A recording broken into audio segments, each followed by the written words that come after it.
घरामधील स्त्रीला जर समजा वारंवार आरोग्याच्या अडचणी जाणवत असतील, आरोग्याच्या तक्रारी असतील, तर त्याच्यासाठी एक साधा सोपा उपाय सांगतोय. व्हिडिओ नक्की शेवटपर्यंत बघा, सेव्ह देखील करून ठेवा. तर आपल्याकडच्या अलीकडच्या ज्या पिढ्या होत्या, आपले आजी आजोबा म्हणा किंवा त्यांच्या अलीकडच्या पिढ्या किंवा गावाकडे देखील ही प्रथा अजूनही आहे बहुधा बऱ्याच ठिकाणी.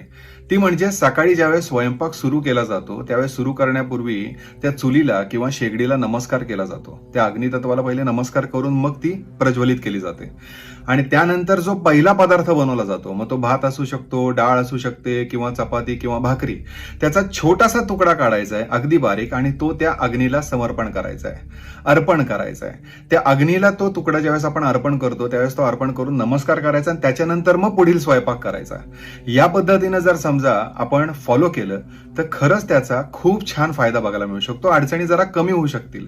शिरीष कुलकर्णी, श्री श्रद्धा ॲस्ट्रॉलॉजी.